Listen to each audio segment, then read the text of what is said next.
Buenas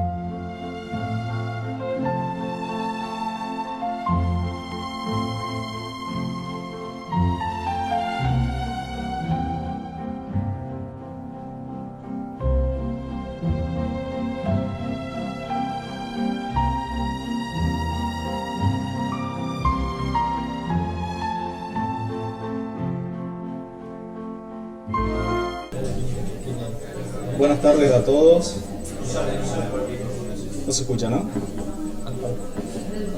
Buenas tardes a todos. Ahora sí. Vamos a continuar con el curso de razonamiento clínico, ¿sí? Los ateneos interclínicos, como lo han bautizado ustedes. Hoy van a participar dos hospitales públicos. Es un caso del Hospital Rawson, que lo va a discutir el Hospital Clínicas. Bueno, entre medio vamos a abrir la discusión a las demás instituciones y bueno, continuamos con esto de transmitir en vivo para aquellos que se quieran enganchar desde su casa vía YouTube. Así que bueno, esperamos que se desarrolle una linda actividad. La doctora Muñoz va a comenzar con la disquisición diagnóstica, ¿sí? Por parte del Hospital Clínicas. Y bueno, aguardamos a ver qué tiene para darnos. Bueno, hola, buenas tardes. Bueno, yo soy Gabriela Muñoz, soy residente de tercer año del Hospital de Clínicas y vamos a discutir el caso propuesto por el Hospital Rawson. Bueno, trata de una paciente sexo femenino de 35 años de edad, casada, oriunda de San Juan, pero que está radicada en Catamarca desde los 5 años y trabaja en una despensa. Como antecedentes patológicos es diabética tipo 2 de reciente diagnóstico, medicada con metformina 500 miligramos una vez por día. Los antecedentes quirúrgicos tienen una ligadura tubaria hace 4 años, una cesárea hace 4 años y una apendicectomía en la niñez. Niega hábitos tóxicos y antecedentes alérgicos. Bueno, el motivo de consulta de la paciente es la falta de aire. Ella comienza con una disnea clase funcional 3-4 de 2 meses de evolución que comienza de manera subaguda en el transcurso de pocos días. Consulta en su ciudad de origen, que le indican consultar con el servicio de salud mental, ya que le atribuyen una causa psicógena al cuadro. La paciente hace caso omiso a esta indicación y consulta luego de una semana con otro médico que le indica tratamiento con diclofenac y alprazolam. La paciente cumple este tratamiento. Al no objetivar mejoría, llama a un servicio de emergencia que le constatan disnea clase funcional 4 acompañado de acrocianosis y la derivan al centro de salud y le internan con diagnóstico de neumonía aguda de la comunidad. Cumple un total de 20 días de internación con múltiples esquemas antibióticos sin obtener mejoría. 20 días después de la internación es dada de alta con tratamiento antibiótico, que no recuerda el nombre del fármaco, y realiza el tratamiento durante 7 días sin obtener mejoría. Nuevamente consulta con otro centro médico y le indica tratamiento ambulatorio con antibióticos intramusculares por 3 semanas, lo que ella cumple y no mejora tampoco. Al no obtener mejoría clínica decide consultar al Hospital Rawson en la ciudad de Córdoba. Al ingreso la paciente, los signos vitales estaba febril, taquipneica de 23 por minuto, una frecuencia cardíaca de 62, normotensa, con un peso de 107, una talla 157, un índice de masa corporal de 43. Saturando a 80 aire ambiente, mejorando 92 con oxígeno suplementario.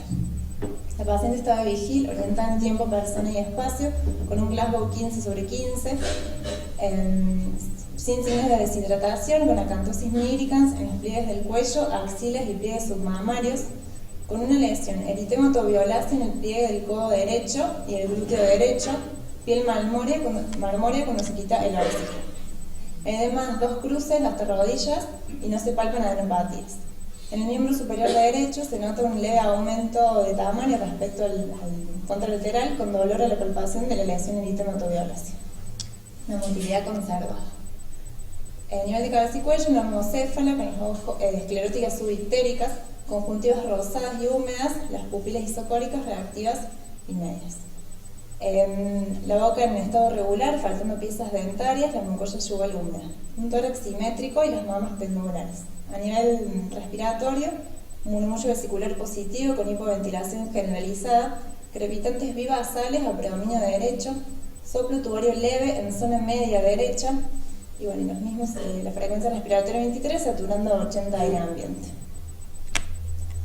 R1 y R2 hipofonéticos, una tensión de 150, los pulsos periféricos presentes, no se auscultan ruidos patológicos agregados y tampoco hay ingurgitación yugular.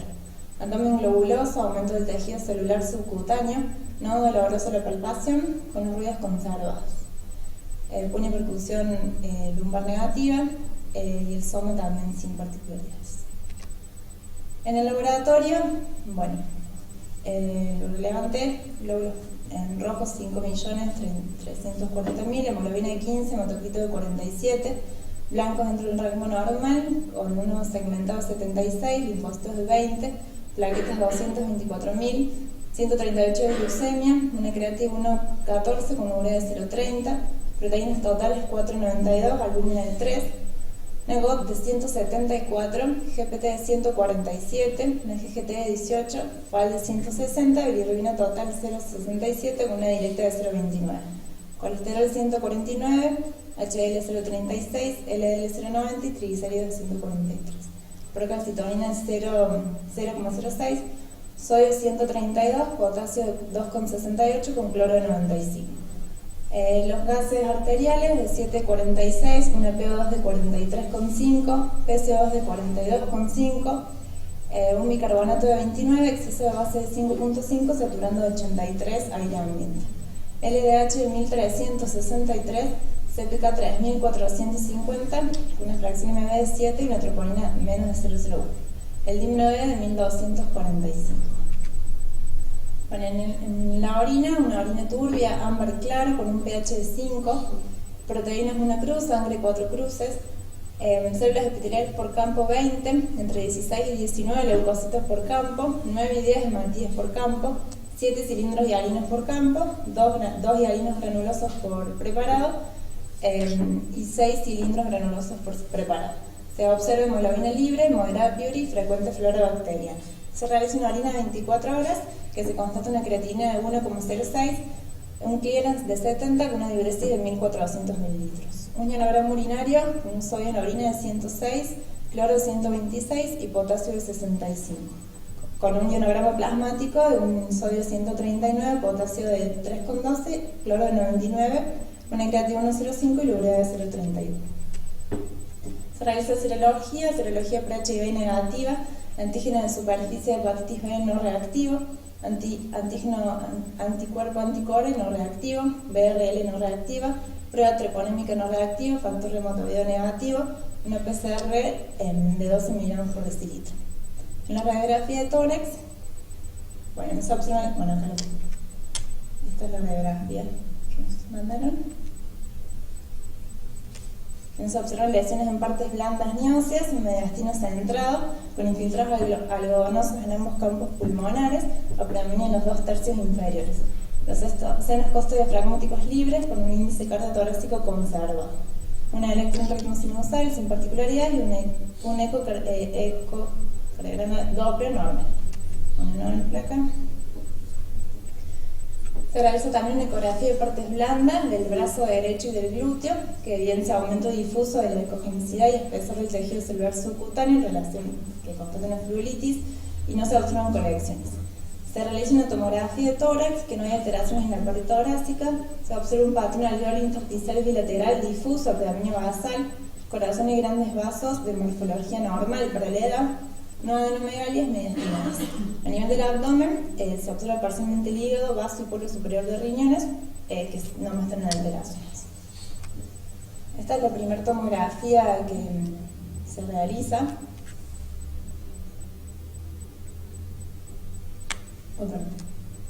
Bueno, la paciente se interna en sala común para diagnóstico y tratamiento. Como tratamiento inicial le indican antibióticos con piperacilina, tazobactam, se agrega oseltamivir, corticoides y oxígeno suplementario. La paciente no mejora, así que le decían realizar una nueva tomografía en tórax abdominal, que no se observan alteraciones en la pared torácica, y ahora muestra condensación alveolar con broncograma aéreo bivasal, leve derrame pleural asociado, engrosamiento intersticial interlobulillar y peribronquial broncovascular o predominio basal, sugieren considerar linfangitis. Corazón y grandes vasos de morfología normal para la edad, sin adenomegalias. Hígado de tamaño normal, sin dilatación de las vías biliares. Tampoco evidencia lesiones focales. Vaso normal, páncreas normal. Riñones y renales también normales. No hay adenomegalias retroperitoneales, vejiga con llenado homogéneo, recto y planos perigrasos, grasos perirectales conservados, no alteraciones en los planos grasos intrapélvicos ni adenomegalias de la cadena ilíaca.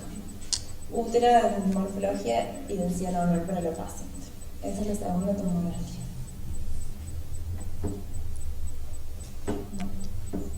Durante la internación, la paciente no presenta mejoría a nivel de los gases arteriales, siempre hipoxémica, muestra un leve descenso de la CPK hasta niveles de 1600 y a los 2 días vuelve a subir a los 7 días con 3042. Se solicitan nuevos estudios complementarios y la valoración por neumonología.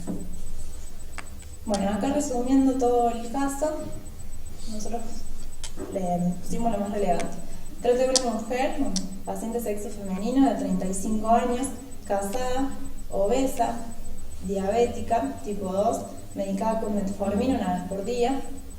Como motivo de consulta era la disnea, que es una disnea de clase funcional 3-4, de 2 meses de evolución, que comienza de manera subaguda en el transcurso de pocos días. La derivan a salud mental, luego la medican con diclofenac y alprazolam. Al no obtener mejoría, llama a un servicio de emergencia que constata en clase funcional 4 y acrocianosis y la derivan a un centro de salud. La internan con diagnóstico de neumonía aguda de la comunidad, cumple 20 días de internación con múltiples esquemas sin antibióticos sin obtener mejoría. Le dan de alta con tratamiento antibiótico vía oral. La paciente no mejora, por lo que consulta nuevamente a otro centro de salud, le indican tratamiento antibiótico intramuscular por 3 semanas, que tampoco mejora. Y ahí decide consultar a Córdoba. Lo relevante del examen físico al ingreso, los signos vitales, que estaba taquipneica, sin fiebre y desaturada.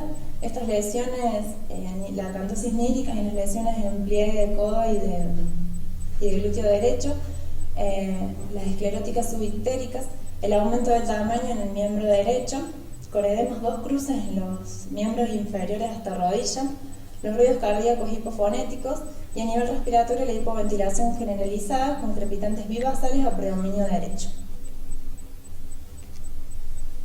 En el laboratorio lo relevante, la glucemia en 138, paciente que estaba hiponatrémica e hipocalémica, las proteínas totales de 492, el aumento de la GOT y la GPT y la FAL, la LDH de 1300, la CPK de 3400, el dímero D alterado y la gasometría arterial también alterada, en insuficiencia respiratoria del paciente.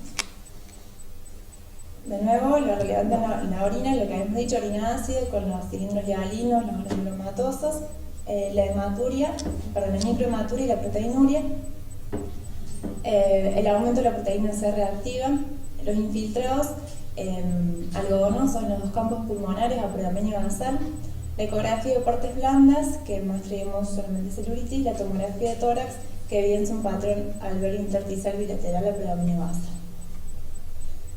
El tratamiento con piperaciniata subactal, los celtamivir, los corticoides y la falta de mejoría clínica, por lo que se repite la tomografía y muestra esta condensación con broncograma aéreo bilbasal. ¿Qué tal? Bueno, nosotros recabamos que si bien está ahí una afectación multisistémica, destacamos que lo principal en ella es la disnea, que fue lo que motivó a su consulta, que es una disnea progresiva, que cabe destacar que no se acompaña ni de expectoración, ni tos, ni de fiebre, o al menos no constatada, que estuvo con múltiples esquemas antibióticos sin obtener mejoría y a nivel de imagenología muestra un infiltrado alveolar intersticial bilateral. Además de lo principal, que es lo pulmonar, tenemos otras afectaciones que son a nivel renal, muscular, hepática y la cutánea. A nivel renal tenemos una orina ácida, los cilindros hialinos y los granulosos, y esta microhematuria y la hemolurina. A nivel muscular tenemos una paciente que tiene miositis, tiene una elevación de la CPK, pero sin clínica de mialgia, no consulta ya por debilidad. A nivel hepático tiene aumento de la GOT, de la GPT y la LDH. Y a nivel cutáneo, estas lesiones eritematoviolaces en el pliegue del codo y el glúteo derecho, que son dolorosas a la palpación, y nos interrogamos si son secundarias a los sitios de punción, digamos, en la venoclisis, en el brazo y en el antibiótico intramuscular que le indicaron. La acantosis nigricans, nos interrogamos si no es secundario a su enfermedad metabólica. Bueno, teniendo todas estas afectaciones, agrupamos nuestro comienzo de los diagnósticos en aquellas patologías infecciosas neoplásicas y autoinmunes que tienen este tipo de presentaciones, o al menos cubren algunas características. A nivel infeccioso, las bacterias relevantes tenemos la legionela, el bacillus anthracis, la leptospirosis, la tuberculosis. A nivel de las micobacterias siempre hay que sospecharla. A nivel viral, la influenza, hantavirus y el coronavirus, y los hongos, la coccidioides y el litoplasma. Las neoplásicas, lo más relevante a nivel pulmonar, las carcinomas de células pequeñas. Y bueno, la patología autoinmune en un paciente joven de 35 años hay que siempre tenerlo en cuenta. Las vasculitis sistémicas primarias asociadas a anticuerpos neutrófilos, granulomatosis con poliangiitis, antes llamada granulomatosis de Wegener, la poliangiitis microscópica, aquellas vasculitis asociadas a anticuerpos antimembrana basal, el síndrome de Wood-Pasture y las enfermedades autoinmunes sistémicas como el lupus, la esclerosis sistémica y las miopatías inflamatorias. Bueno, entre las infecciosas decimos las agrupamos en la sintomatología que tienen como positiva y descartando lo que no presenta. En este caso, en la legionela, lo que tiene como positivo es la hiponatremia, haber fracasado el tratamiento con las penicilinas es un signo positivo, la rhabdomiólisis y la condensación alveolar. Lo que nos descarta casi con seguridad es la ausencia de fiebre, que es un signo característico de la presentación de la legionela. Y también el curso subagudo es bastante más rápida la presentación. El anthrax, si bien también la presentación es mucho más corta, el anthrax inhalatorio, que si bien es bastante poco frecuente, sería el caso de presentación subagudo, el distrés respiratorio, y la miositis también lo puede producir. Lo que es negativo es la ausencia de linfadenitis, que es casi característico a nivel mediastínico, y el ensanchamiento del mediastino. La leptospirosis es una de las bacterias que más, la presentación es lo que más se asemeja a la clínica de la paciente, que tiene una disnea progresiva, tiene este infiltrado que es bastante característico, la insuficiencia respiratoria, a nivel renal tiene esta afectación, la hematuria microscópica, los leucocitos, los cilindros hialinos, la hemoglobina y los cilindros granulomatosos. La proteinuria, el aumento de LDH, SPK y de las enzimas hepáticas, y las lesiones cutáneas, que si bien no son típicas las de ella para la leptospiro, también puede haber una presentación distinta. También los signos negativos son de fiebre, en casi la mayoría de los casos está presente la ictericia y las mialgias que los pacientes no niegan en respecto a la salud. Bueno, acá como uno de los principales diagnósticos para nosotros que hay que descartar la leptospirosis, una leve reseña, que es una antroposomosis de distribución mundial. Es una enfermedad que es reemergente en nuestro medio, sobre todo en las provincias como donde estaba este paciente, y hay que descartarlo en aquellos lugares con inundaciones o lluvias abundantes, donde es más frecuente que se propague. La infección puede ser asintomática, que solamente se diagnostica con serología, y que la sintomática puede ser anictérica o ictérica, que es el síndrome de Weil, que es menos frecuente, pero bueno, es la presentación más grave. Dentro de los hongos, la histoplasmosis, si bien la presentación típica es la formación de los histoplasmomas, hay algunos casos raros que puede ser que se presente con este infiltrado bilateral. Y la erupción cutánea también está presente en la histoplasmosis, pero no es como la que tenía esta paciente. La fiebre también está en casi todos los casos presentes, por eso casi que no hay que contar. La coccidiomicosis también presenta una insuficiencia respiratoria, tiene esta disnea progresiva, pero es casi obligatorio que tenga las úlceras orofaríngeas, que no sería el caso de nuestro paciente. El antivirus, si bien hay un síndrome cardiopulmonar que produce el antivirus, que es muy parecido al que tiene el paciente, con insuficiencia respiratoria, produce aumento de las enzimas hepáticas, de la LDH y produce rhabdomiólisis, produce un infiltrado bilateral basal, que lo interrogamos que el antivirus produce un edema no cardiogénico, pero es muy poco frecuente que se presente así de manera subaguda, por eso, y la fiebre tiene que estar presente. El virus de influenza también hay que descartarlo, porque digamos, la paciente tiene un infiltrado bilateral y puede hacer una neumonía típica, pero el hecho de que haya estado bajo tratamiento con oseltamivir y no haya tenido fiebre es poco raro que lo haya tenido. La tuberculosis lo que tiene como positivo en nuestro paciente es la orina ácida. Hay muy pocas patologías que producen orina ácida con vibria estéril, hematura y las lesiones cutáneas puede haber de todo tipo en la tuberculosis. Si bien el infiltrado a nivel pulmonar no es característico, hay pacientes que tienen una presentación atípica. La disnea progresiva y la falta de respuesta a tratamiento nos obliga a pensar en una tuberculosis. Si bien como negativo no tiene ni pérdida de peso, no ha tenido fiebre y tampoco ha tenido antojo de expectoración, bueno, hay que descartar. A nivel neoplásico, la única relevante que encontramos es el cáncer de pulmón, sobre todo de células pequeñas, que produce esta disnea subaguda, que no mejora con antibióticos, tiene una tomografía de pulmón que es patológica, aumento de la LDH y la CPK, y como síndrome paraneoplásicos puede producir las dermatomiositis y la acantosis nígrica. Pero en ella no es tabaquista, la es poco frecuente de aparición y tiene este infiltrado a nivel intersticial, no sé la manera de presentarse.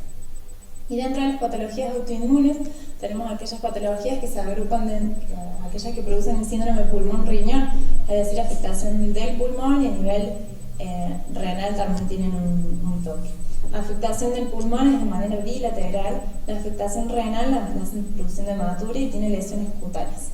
Lo que tiene negativo es que la paciente debería tener anemia y la hemoptisis, y los anticuerpos que en realidad todavía no los tenemos. Dentro de estas patologías son las vasculitis primarias asociadas a ANCAS, que son vasculitis necrotizantes, que se definen por producir inflamación y necrosis de la pared vascular acompañada de infiltrados no inflamatorios.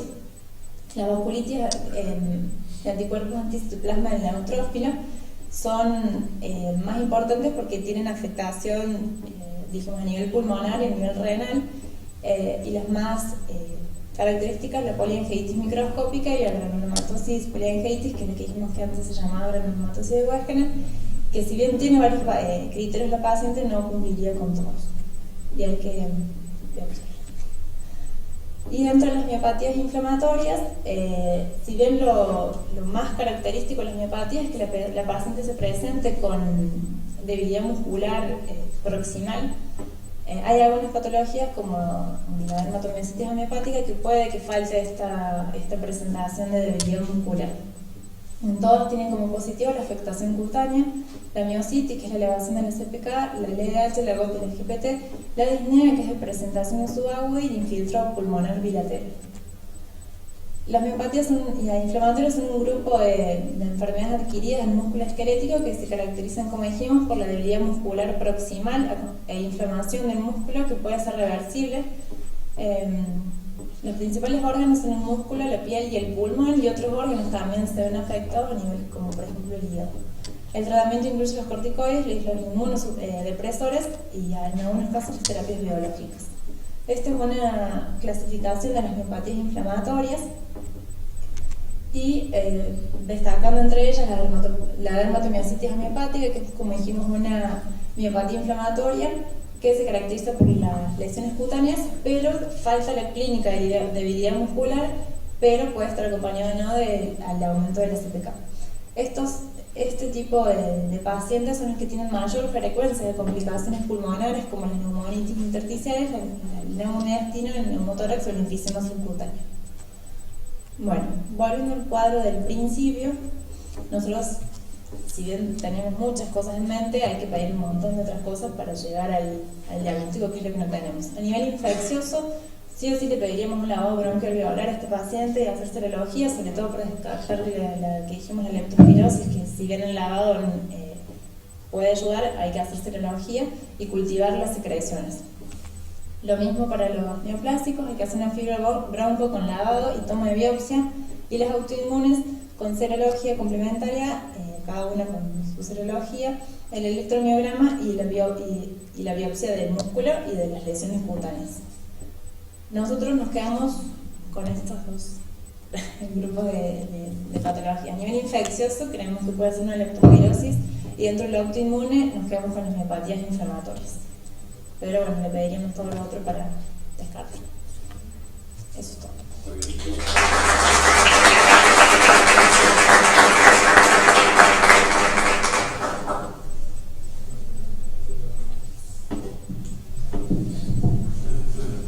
Bueno, vamos a dar lugar a la discusión. Empezamos con el doctor Larsen. Bueno, primero quería felicitarlo a la doctora, ha hecho una muy buena exposición, un buen razonamiento clínico, que creo que es lo más importante que tiene que quedar, como yo siempre digo en un Ateneo. Lo que tenemos que hacer nosotros no llegar al diagnóstico. Los otros días me invitaron hace pocos días a discutir un caso en el Hospital Italiano de un paciente joven con un LES masculino. Si no llegaron todos al diagnóstico, porque iba a llegar, no sé. Y evidentemente que es un caso complejo.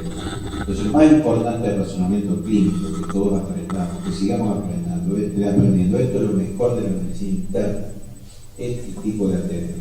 Confieso que ni lo vi al Ateneo ni lo leí, porque me gusta justamente discutirlo con lo que veo, con lo que hacen ustedes, con lo que ustedes recaban, con los estudios que me han pedido, pero debo hacerles una aclaración. Si yo tuviera que guiarme por lo tanto que trae la paciente de ingresar al Rawson, debería empezar a estudiar medicina de nuevo. Porque una paciente obesa, diabética, imagínense ustedes en la guardia a esta paciente con disnea clase funcional grado 3-4, la mandan a salud mental. O sea, digamos, una paciente, insisto, con muchos factores de riesgos, también una paciente joven, pero después de tenerla ahí, verla con todos estos factores de riesgo y una disnea severa, la mandan a salud mental. Es una cosa que realmente me llamó poderosamente la atención, para que no se debería reiterar nunca más. Tiene datos muy importantes, como por ejemplo, y lo destacaron muy bien ustedes, un aumento muy importante del DH, un aumento desmesurado de la CPK y de otros reactantes, pero claro, esta mujer yo comparaba con las Olimpiadas y me imaginaba las coreanas tirándole flechas que eran como hacían 10 puntos de 70 metros. Bueno, esta mujer la cocinaron las inyecciones intramusculares. ¿Cómo no va a tener una CPK con la? Esto es más o menos como eso de las flechas, digamos, ahí iban todas al mismo lugar. Entonces, ¿cómo lo va a tener una dermatocelulitis o una miositis necrotizada? Es muy interesante tener esto en cuenta. Entonces, paciente obesa, joven, diabética, por lo tanto inmunodeprimida, podría tener una patología autoinmune, puede tener una patología inflamatoria e infecciosa. Lo que me llama la atención es que tiene una procalcitonina muy baja, que para enfermedades de tipo bacteriana no suele ser frecuente encontrar una procalcitonina tan baja.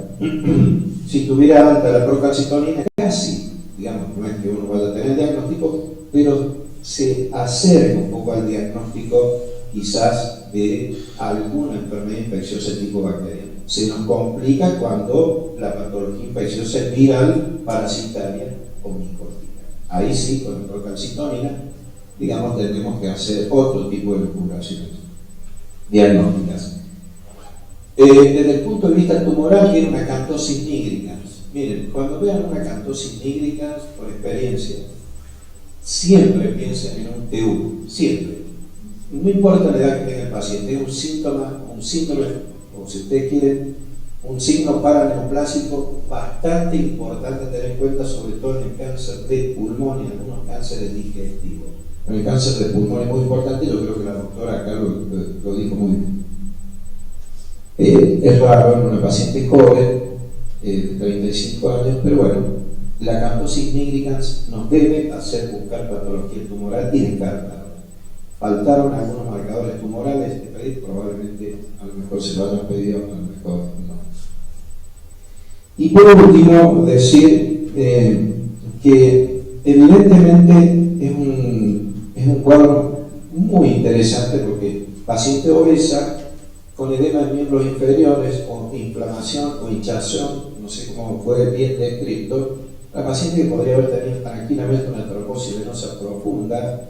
No sé si se hizo con protocolo para TEPA el hecho de las tomografías computadas, porque tenía un dímero D bastante importante, pero también en una paciente, ya digo, con inyecciones intramusculares y demás, pensar que ese dímero D era pulmonar únicamente era bastante difícil de pensar. Tiene un corazón prácticamente normal, con ecocardiograma y electrocardiograma normal, no me impresiona que la disnea sea de origen cardiovascular, y solo me queda decir que en la tomografía computada, después si quieren pónganla de nuevo, hay imágenes en árbol en brote.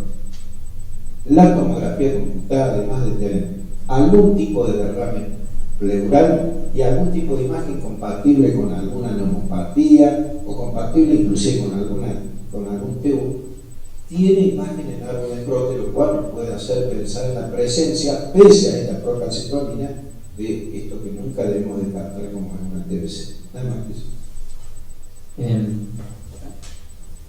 Nosotros discutimos el caso, no sé si el presidente quiere hablar un poquito, pero nos llamaba un poco la atención en unas cosas. Primero, felicitar a las dos por buena presentación del Hospital de Clínica. Solo un aporte, yo diría que lógicamente no está, la paciente nace en Catamarca y vive en San Juan, o sea que yo no me imaginaría una electrofilosis, porque es epidemiología, buscaría más zonas de inundaciones y demás, pero no lo descartaría. Sí, por epidemiología buscaría si fuese una manifestación respiratoria, tener un coccidioide, porque bien que está mal, a tener en cuenta, no es la manifestación principal. Lo que sí llama la atención, paciente joven, yo aportaría un poco el tema de la camposis nírica en la paciente diabética, o sea que lo que primero pensaría es la diabetes, la obesidad, y también tendría en cuenta las otras causas de neoplasia, pero sin duda es una paciente obesa y diabética. Con respecto a la autoinmunidad, sí tiene elementos que van a favor, hace una insuficiencia respiratoria rápidamente progresiva. No diría que esto es un pulmón riñón, porque en ningún momento hay signos indicativos, como bien indicaste vos, de hemorragia cerebral difusa, y el daño renal tampoco es tan taxativo. Pareciera que no llega a tener un compromiso glomerular y recibió tanta medicación que finalmente puede ser un daño tubular que tiene. ¿Sí? Entonces, no. Pensaría en una entidad que reúne insuficiencia respiratoria con algún compromiso de enfermedad pulmonar de tipo intersticial, compromiso muscular, la alteración de la piel, un poco lo discutido cuando hacemos las reuniones para ver qué puede ser. O sea que esos tres focos semiológicos son de relevancia, y si bien a veces la paciente tal vez no tenga sus manos de mecánico, pueda tenerlo tal vez no en un gran porcentaje, nosotros hemos pensado que esto puede estarse dentro de las neopatías con afectaciones en piel y pulmonar, que son síntomas de sintetasa. Lo que agregaríamos ahí sería un anticuerpo anti-Jo1 o JO1, como un reumatólogo. Sí, y la verdad que nos costaba poder.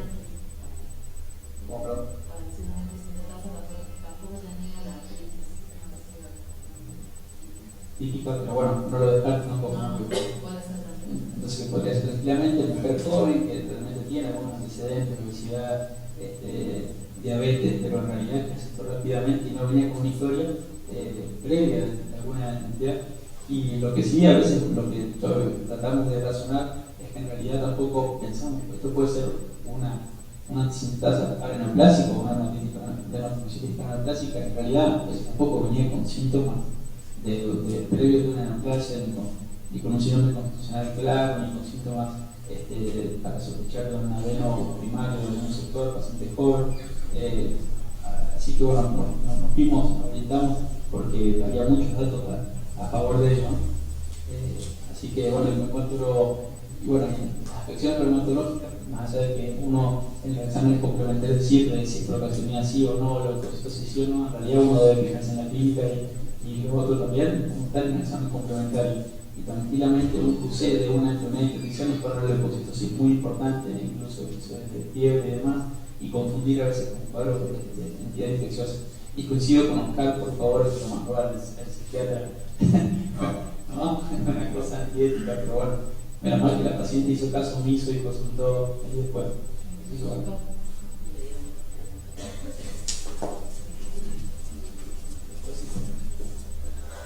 No solamente es para hacer una pregunta a la gente que la recibió y puede dar alguna explicación, diría que esta institución, los antibióticos a nivel inmunizador, ya eran a esa altura del partido un poco extemporáneo hacerlo, ¿no? Porque ya venían, faltaba hacer baños de inmersión con antibióticos, ya estaba cocinado. O sea que me gustaría que nos expliquen cuál ha sido el análisis rápido del paciente, tal como nosotros ahora, ¿no es cierto? Pero no sé, me gustaría que expliquen por qué le pusieron antibióticos, aquí no tiene tantos antibióticos. Y después de 2 meses de evolución, pensar que tenía una virosis tipo de uno seguro, me parece que ya si la paciente o si hubiese curado solo, si hubiese muerto. Por eso está bien que nos expliquen por qué lo han hecho. Igual pasamos después a la. Después se va a dar su marco que van a hacer para pasar la pregunta.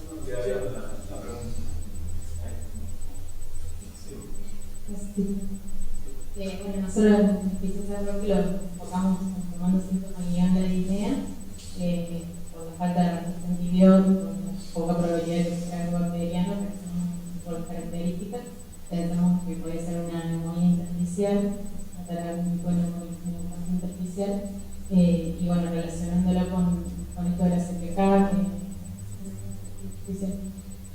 pensando con la CPK que está elevada o con algún tipo de relación, también buscamos dentro de las miopatías inflamatorias, entonces puede englobar bajo el síndrome de antisintetasa, si bien tiene componentes que le faltan, pero también vimos que podría ser que como un cuadro puede ser muy florido la parte respiratoria, que como no se manifieste, digamos, la parte muscular, la parte de la miopatía, que haya quedado en un segundo plano y la paciente no lo haya requerido por eso. Básicamente, digamos, por ahí veíamos un anticuerpo de una biopsia de lesiones en piel, que a lo mejor tiene una relación también con la cuestión.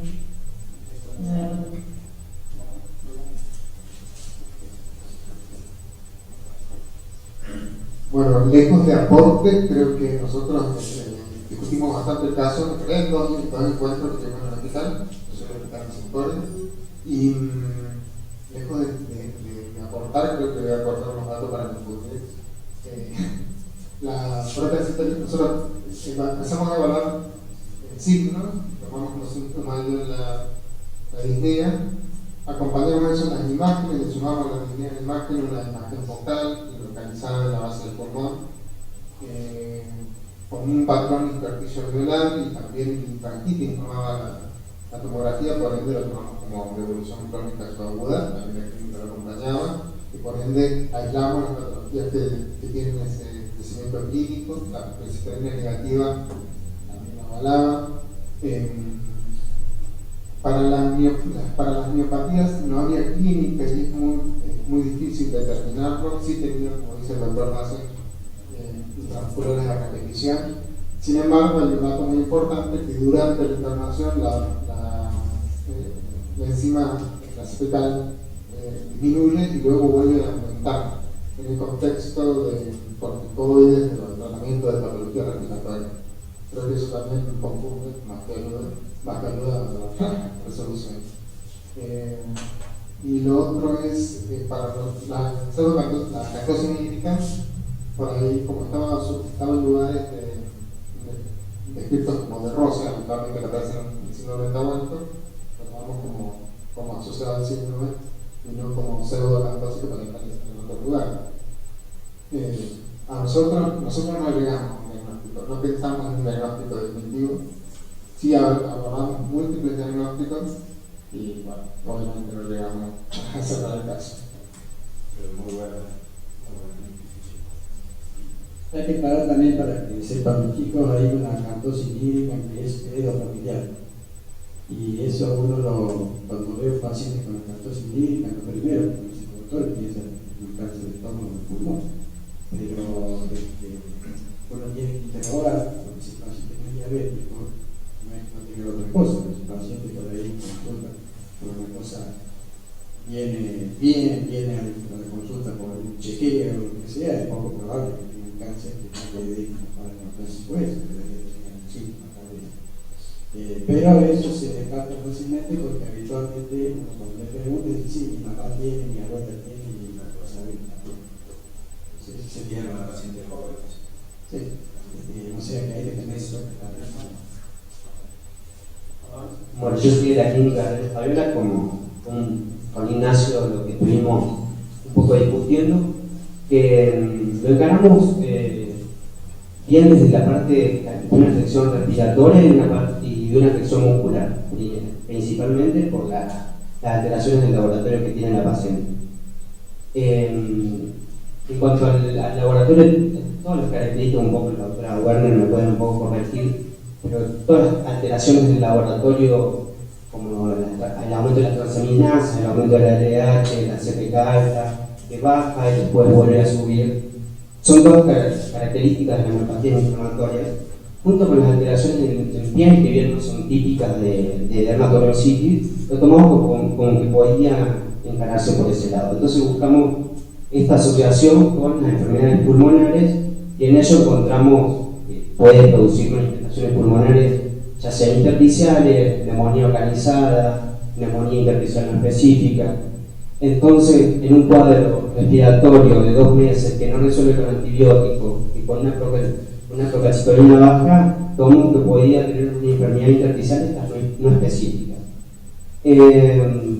También, para no enfocarnos en ese contexto, teniendo en cuenta que la dermatomiositis también se puede presentar como anti-HO, con un anti-HO positivo, o también como otros anticuerpos antisintetasa, que también a lo mejor podríamos pedir y ayudar en este diagnóstico de dermatomiositis. El síndrome de antisintetasa es, dentro de los cuadros de dermatomiositis y miopatías inflamatorias, de los que más buscamos nosotros que más se asocian a enfermedades pulmonares.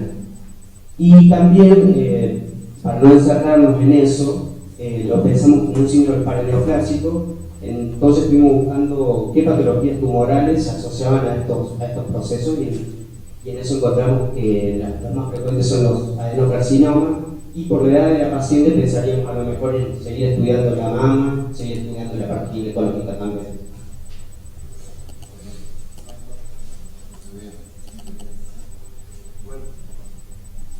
Muy interesante.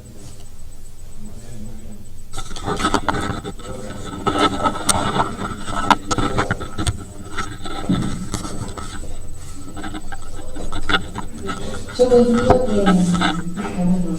esto es un cuadro no agudo, que hay un compromiso respiratorio y muscular. Lo muscular requiere un electromiograma para confirmar. Un electromiograma característico nos aclararía muchísimo y nos guiaría mucho más fácil a una miopatía inflamatoria, que es la idea que todos tenemos. El diagnóstico diferencial entre las miopatías inflamatorias se hace con la biopsia, porque puede haber dermatomiositis sin afectación dérmica característica, puede haber no afectación miopática característica en cualquiera de todas ellas, y sí la antisintetasa, que es el más frecuente, que afecta a la parte respiratoria de esta manera, pero puede ser en cualquiera de las otras formas de presentación. Y bueno, dentro de los anticuerpos, sí, el HO1, que es el que podemos hacer acá, hay otro que es el PMSCL, que es de las miopatías inflamatorias, que no sé si acá en Córdoba se hace en algún lado, y los antinucleares como para chequear anticuerpos, autoinmunidad, digamos, a nivel general. Lo infeccioso queda un poquito de lado por la característica evolutiva que tiene la paciente y epidemiológica. Eso. Muy bien, agradecemos al Hospital Clínicas a la doctora Muñoz, que ha hecho una muy linda exposición, que ha sido un análisis exhaustivo y que ha dejado marcado un camino para estudiar a este paciente, a la doctora Werner. Y bueno, siempre hay que tener en cuenta que esto es una actividad didáctica, no es el paciente real, es un paciente, digamos, que lo tratamos a los fines de poder tratar la temática y el caso, ¿no? Pero esto para hacer la salvedad que siempre van a aparecer errores y que cuando los tratamos acá siempre van a ser viendo un poco hacia atrás, ¿no? Con el diario de mañana. Porque por ahí tomamos conductas cuando todavía no tenemos muy claro el panorama y después esas conductas se sostienen o no. Yo un poco mi pensamiento lo expresó Romina, que fue un poco lo que hemos charlado en el hospital. Y bueno, le damos el paso al cierre, que lo va a hacer el Hospital Rawson, ¿sí? A la doctora Alcaraz. Bueno, buenas noches. Mi nombre es Alcaraz Mariana, soy residente de clínica del Hospital Rawson y me toca hablar de la discusión que tuvimos en nuestro hospital. Nuestro procedimiento diagnóstico se basó en pensar en tres problemas, en lo que era el problema pulmonar, esa CPK elevada y esa orina patológica. Inicialmente fue lo que nos planteamos. Con respecto a la clínica pulmonar, esa disnea que tenía de comienzo insidioso, subagudo, de 2 meses de evolución, y las imágenes de la radiografía de tórax y de la tomografía computarizada del pulmón, nos planteamos junto al servicio de neumonología una neumopatía intersticial del pulmón. Se decide solicitar una fibrobroncoscopía con lavado bronquial alveolar y biopsia transbronquial, levemente congestiva. Se realiza el lavado bronquial alveolar y durante el procedimiento la paciente comienza a desaturar, por lo que se detiene el procedimiento y no se puede realizar la biopsia transbronquial. El lavado bronquial alveolar se informaba que había células cilíndricas ciliadas, maduras, sin atipía, sin malignidad en ese material examinado. Bueno, mientras tanto se habían realizado medidas de sostén, y acá va la respuesta del doctor. Se había hecho un plan de hidratación y los antibióticos se habían colocado por guardia. Estamos en el Hospital Rawson y también es como que siempre lo infeccioso no se deja de lado. Durante 48 horas que no hubo respuesta al tratamiento antibiótico, se había colocado piperatazo con el objetivo de cubrir gérmenes asociados o que fuesen causantes de una neumopatía asociada a cuidados de la salud. Se había colocado celtamivir pensando en una enfermedad tipo influenza, y los corticoides y el oxígeno por su insuficiencia respiratoria. Se habían suspendido los antibióticos por falta de respuesta y de mejoría clínica. Durante su internación los controles de glucemia fueron aceptables, una hemoglobina glicosilada se había solicitado con un valor de 5,7 y las hormonas tiroideas también dentro de valores normales. Se analizó esta CPK, con la cual había ingresado muy elevada, una CPK de 3.451. En los 2 primeros días el paciente había descendido su CPK a valores de 1.673.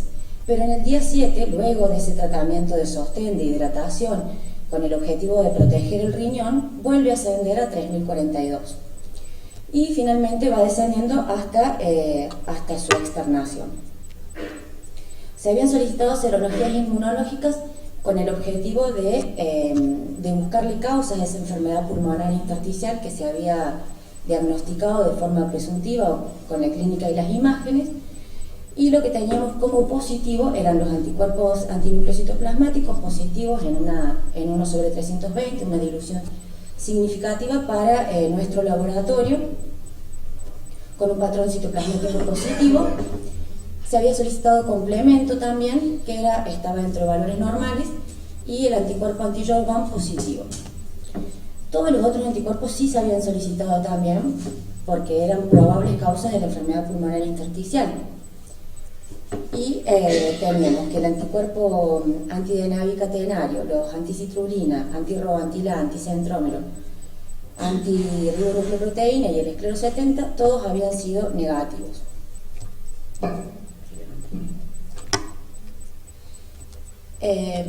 Bueno, tenía una orina patológica en el ingreso del paciente, que no era una muestra bien recolectada, pero sí tenía cilindros granulosos, cilindros hialinos, por lo que consultamos con el servicio de nefrología, quien nos indica que con una función renal normal, con un filtrado glomerular normal, en una paciente que tenía diabetes, podríamos solicitar una orina completa e ir controlando y viendo si volvía a haber modificaciones. Esta es la primera que se solicitó en la sala, que fue normal, y después se volvieron a solicitar y siempre se mantuvieron dentro de valores normales. Entonces, nuestro raciocinio clínico fue una enfermedad pulmonar intersticial que se asociaba a enzimas musculares elevadas, porque no solamente tenía la CPK elevada, sino también la LDH y las transaminasas, la GOT y la GPT. No teníamos la posibilidad de solicitar aldolasa, que es otra de las enzimas musculares que se suele elevar, y el anti-IgG1 positivo, que es un anticuerpo que tiene una especificidad del 100% para las miopatías inflamatorias, y dentro de esas el síndrome antisintetasa. Por lo que nuestro pensamiento en ese momento fue un síndrome antisintetasa, probablemente una miopatía inflamatoria por esas enzimas musculares elevadas, pero que no tenía clínica de debilidad. La paciente nunca refirió ni clínica de debilidad muscular, ni tampoco artralgias, fiebre, nada de esa clínica que nos puede dar tanto el síndrome antisintetasa como otras patologías reumatológicas. En esta cuestión nosotros solicitamos una resonancia magnética nuclear para ver si había inflamación de los músculos, pero bueno, por problemas administrativos y del sistema de salud público no la conseguimos, no conseguimos el turno, después se nos dio turno, pero a largo plazo, y en el medio sí conseguimos que nos realizaran una biopsia del músculo. Se tomó muestra del músculo deltoides, teniendo en cuenta que entre el deltoides y el cuádriceps son los dos más frecuentemente afectados por miopatías inflamatorias. Solamente teníamos opción de la microscopía óptica nosotros, y tampoco se observaba inflamación ni agentes específicos o malignidad en ese material examinado. Por lo que nuestro diagnóstico fue en el contexto de una paciente joven con la que habíamos diagnosticado la enfermedad pulmonar intersticial por su clínica y por sus imágenes, con unas enzimas musculares elevadas, que dentro de las 5 enzimas musculares elevadas, o sea, teníamos 4 elevadas y nos faltaba la aldolasa, que tenía una serología inmunológica muy representativa. El ANA está presente en el 80% de los casos de síndromes antisintetasa, y el anti-IgG1 una especificidad del 100% con una sensibilidad baja, y que había respondido, tenía una mejoría clínica frente al tratamiento con corticoides, que se había realizado hidrocortisona y después comenzó el descenso escalonado de los corticoides. Entonces nuestro diagnóstico fue enfermedad pulmonar intersticial secundaria a un síndrome antisintetasa. Revisamos, para estar seguros de eso que se pensó inicialmente, el síndrome antisintetasa y las miopatías inflamatorias. El síndrome antisintetasa es un trastorno que está incluido dentro de las miopatías inflamatorias. Se caracteriza por presentar los anticuerpos antisintetasas en el suero, o también llamados anticuerpos antiaminoacil RNA sintetasa. Las miopatías inflamatorias son un grupo de enfermedades que se van a caracterizar por debilidad muscular, por aumento de las enzimas musculares, porque la biopsia va a haber alteración, va a haber inflamación, y puede haber manifestaciones extramusculares como son las pulmonares, las cardíacas, las articulares. Y dentro de estos tipos de enfermedades de las miopatías inflamatorias idiopáticas está la dermatomiositis, la polimiositis, las miopatías necrotizantes autoinmunes, la miositis por cuerpo de inclusión, y algunos autores incluyen el síndrome antisintetasa. La clínica del síndrome antisintetasa son pacientes que pueden presentarse con fiebre y con artralgias o con poliartralgias. La artralgia que genera una artritis que es no erosiva, pero lo más frecuente es que se presenten con una enfermedad pulmonar intersticial. Las manos de mecánico también tienen un porcentaje alto de presentación, y el fenómeno de Raynaud también. Las miopatías inflamatorias, en cambio, que se cree que al agruparlo dentro de las miopatías inflamatorias idiopáticas, se cree que es frecuente, no encontramos eso en la bibliografía, sí que era una frecuencia más baja, de menos del 30%, y que la miopatía se va a manifestar clínicamente con debilidad, en el laboratorio con el aumento de las enzimas musculares, también puede estar alterada la PCR, la eritrosedimentación. En la electromiografía va a haber alteraciones, la resonancia magnética también puede haber un aumento de la señal, y la biopsia debería haber infiltrados inflamatorios. Nuestra paciente sí tenía enfermedad pulmonar intersticial, y en cuanto a la miopatía inflamatoria tenía un laboratorio positivo nada más, no tenía clínica, no habíamos tenido la posibilidad de la electromiografía, ya que en la parte pública tampoco se realiza, y la resonancia magnética no teníamos todavía el turno. La biopsia no tenía nada alterado. Como método diagnóstico para el síndrome antisintetasa, entonces, sí necesitamos un laboratorio donde lo que puede estar alterado es la CPK, las otras enzimas musculares, la eritrosedimentación puede estar acelerada, que nosotros no tenemos tubo para marcar la aceleración, por eso algunas veces hay, otras no, y PCR sí teníamos, que estaba aumentada. La electromiografía puede mostrar también lo que es alteraciones en este estudio, puede haber alteraciones en el tema de la actividad, fasciculaciones, puede haber complejos de bajo voltaje. Los anticuerpos, hay 3 tipos de anticuerpos, el anti-JOG1 es el que se solicita y el que tenemos en Córdoba, pero también hay otros 2 anticuerpos, que es el anticuerpo contra las partículas de señal de reconocimiento y los anticuerpos anti-MI2. La resonancia magnética también puede mostrar el aumento de la señal, puede mostrar edema, inflamación, fibrosis, incluso calcificación. Y la biopsia muscular, óptica y electrónica, va a mostrar dónde está el sitio de inflamación. Entonces, en esta paciente sí teníamos el laboratorio alterado, teníamos anticuerpos anti-JOG1 positivos, y la biopsia se había podido realizar, pero no tenía alteraciones. ¿Cuál fue el valor clínico que le dimos nosotros también al anticuerpo que habíamos tenido? Que, bueno, como ya dije, los anticuerpos antiaminoácidos de RNA sintetasa son 3, el más frecuente es el anti-JOG1, y en las miopatías inflamatorias se van a presentar en un 20 o un 30% positivos estos anticuerpos.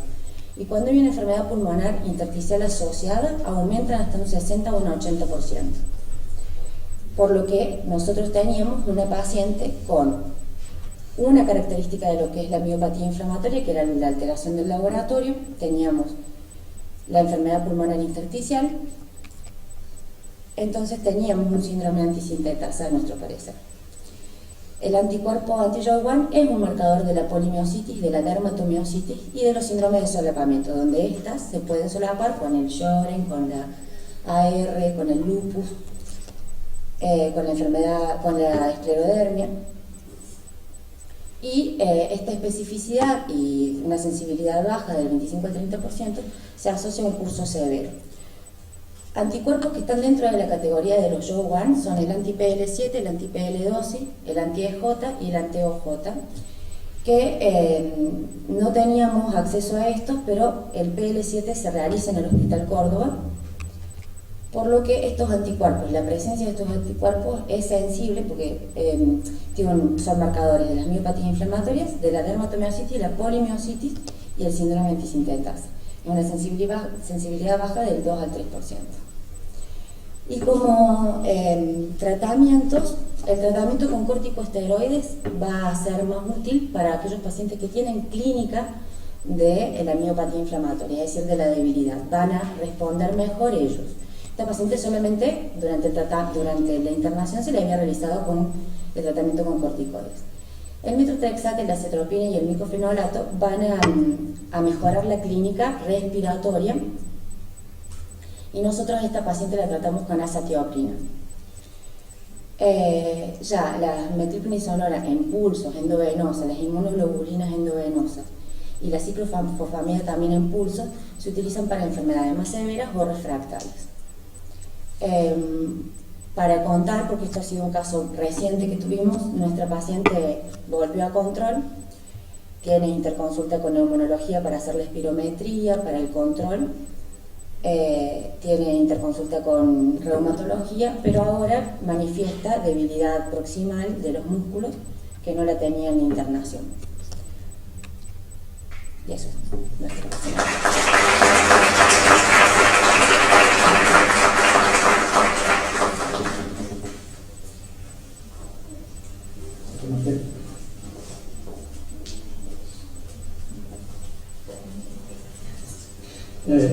No, yo quería aclarar una cosa, ¿no? Con respecto a solicitud mía de explicación de ello, de la aplicación de antibióticos, no fue mi ánimo expresar que se habían equivocado, todo lo contrario. Yo creo que el que no se equivocó alguna vez en la vida, que levante la mano, no vamos a tener ninguna mano levantada. Todos nos equivocamos y a veces es bastante feo, pero de los errores también se aprende. Entonces la pregunta mía iba enfocada justamente a eso, para que todos aprendan, todos los chicos jóvenes que están acá, que tienen la suerte de estar formándose y no como aquel otro, el doctor Gassi nos mandó al psiquiatra, ¿no es cierto? Ese seguro que no hizo ninguna residencia, por lo tanto lo que yo les sugiero, los que están haciendo residencia, que la aprovechen. Son 3 años, muchas guardias, uno se cansa, todo, pero después tienen que pensar que cuando terminan la residencia salen a la calle solos. Por lo tanto, todo lo que puedan aprender, ya sea de los aciertos, de los errores, todo bienvenido sea.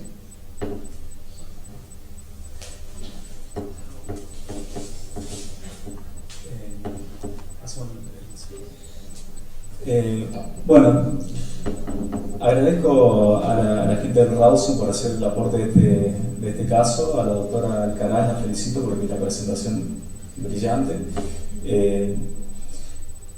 Este es un espacio muy lindo donde participamos desde la parte pública, desde la parte privada, aquellos que nos dedicamos a la medicina interna.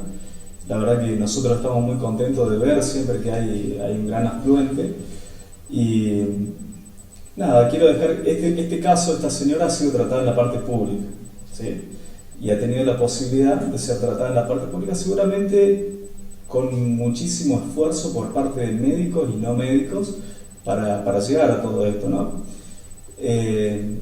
Simplemente dejar esto de qué importante que es la salud pública, ¿sí? Cuidémosla entre todos. Bueno.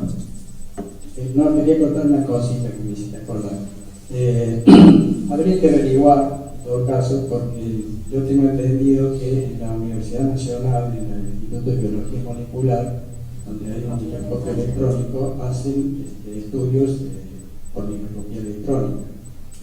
Lo que yo conozco más específicamente a nivel riñón, pero no estaría mal averiguar si cuando uno tiene alguna muestra de ese tipo no puede mandarlo. ¿Le cuento? Sí, averiguamos, la microscopía electrónica salía 500 pesos, más allá de que el gobierno lo solicite o que a partir de nosotros pedimos prácticas extrahospitalarias porque no tenemos eso, bueno, la paciente no lo podía pagar en ese momento, así que bueno, eso también, pero en todos los pacientes que necesitamos biopsia con microscopía electrónica, se envía una nota, todo, firmado por el director, con resumen de historia, y sí se lo lleva a la universidad.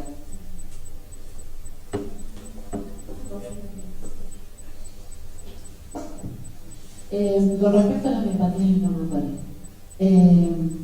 vuelvo. CPK elevada con o sin clínica de debilidad o mialgia, el esfuerzo más importante, y sobre todo pensando en la parte pública, es buscar la opción de hacer un electromiograma y no gastar energía en una resonancia magnética. Le vamos a pedir de los 4 miembros para buscar, es un estudio mucho más caro y menos accesible para nosotros en la parte pública. Y la biopsia de músculo, si no tenemos definido a dónde está la clínica por electromiograma o la resonancia posteriormente, no nos define a dónde hay inflamación, a dónde vamos a ir a hacer la biopsia, en nuestro medio hay un solo lugar confiable de biopsia de músculo, o sea, no la hagamos.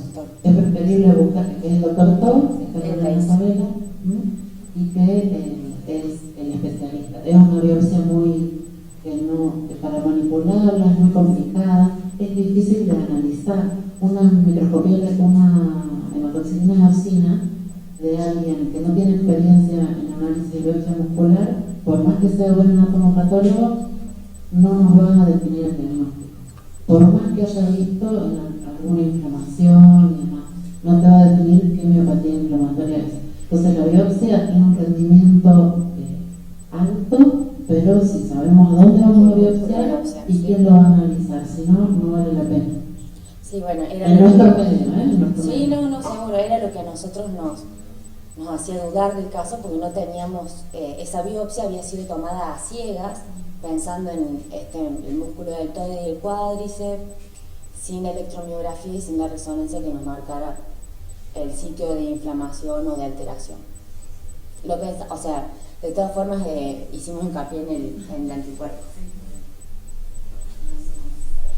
Muy bien, bueno, damos cierre, nos vamos a ver el partido, así que aguanta Argentina y lo esperamos todos.